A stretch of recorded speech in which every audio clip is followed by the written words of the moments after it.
kusog kay nga mga watts ba kani kay gamay ra mig watts 150. So igor agad siya og suga, speaker, electric fan ug uban pa.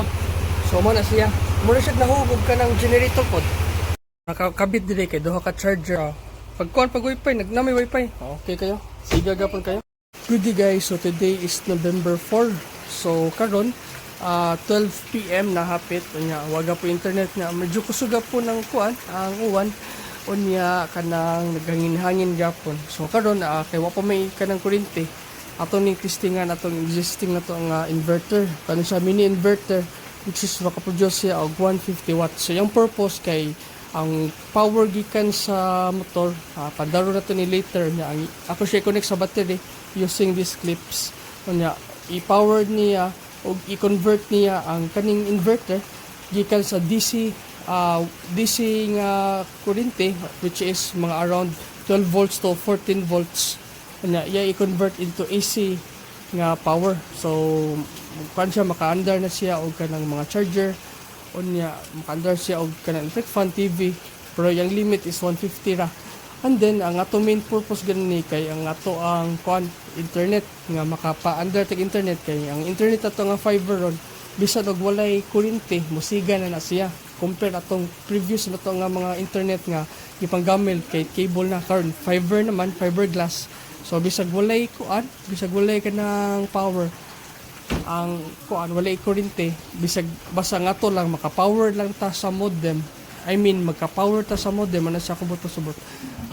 Maka maka-internet ta. So ato i-power ang atong internet modem using this inverter. So okay kayo. So right now na ato inverter today. Ato siya connect. So ato i-connect kadto sa inverter. So ito is mandar ba? Okay, tuyok ng fan. So in short, manandar na siya ang motor kay kung di kung ako na siyang ilibog ng ana, so wala ni kanang maka-supply nga mahurot sa power sa battery. So kung pandagan mo siya i-charge ang motor same para makarga ang battery mo kay start engine sa motor. So magdagan ang motor, mag-charge siya, na muhatag siya og enough power para sa mga device nga ako'y connect. So guys, na-connect na nato ang sa inverter. Ato na lang kay ato start inverter. Ato na lang kay ato start ang motor kay hindi mo gud siya ma-start hindi na pa ganun.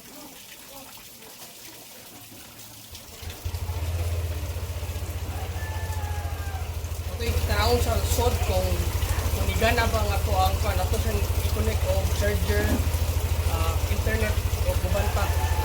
Nag-connect sa kanang outlet kani siya extension wire.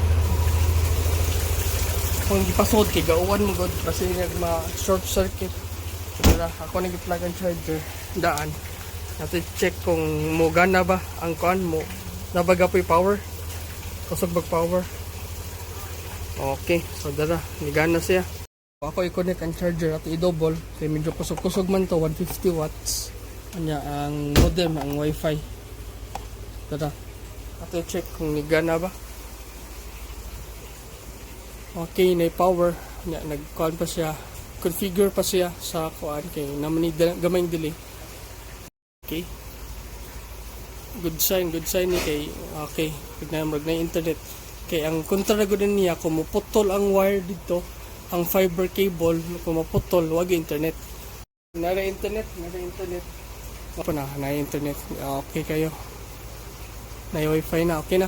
Ito kung gingon ganiha guys nga bisag walay kuryente basta naalay power ang modem kakuan siya maka-andar nya kasma kayo gamitan na to og kanang kuan power bank pero gamitan na to og inverter. So mo na siya nakakabit dire kay duha ka charger dirang usa ay nya kuan kanang ang wifi nya ato try ang kuan lamp kung makaya ba sa 150 watts. Pag wifi, nagnamay wifi. Okay kayo. Sige gapon kayo. Kusugod ang 150. Asam ka mo kunik ano? 112 na guys. Wala po yung kurinti. So, kani siya nga setup. Nahog siya o murag generator. Kanya, if mas dako ang battery, mas dako ang engine. So, butan ta sa kanan. Mas dako ang inverter. Mas under siya og kanang butanta refrigerator kanang mga kusog kay nga mga watts ba kani kay gamay ra mig watts 150. So igo ra gud siya og suga, speaker, electric fan ug uban pa. So mo na siya. Mo na siya nahugog kanang generator pod. Unya nagkonsumo man siya og gasolina. Awa. 3 bars na lang atong gasolina. So kani nga setup mo nagapon siya generator. So okay kayo.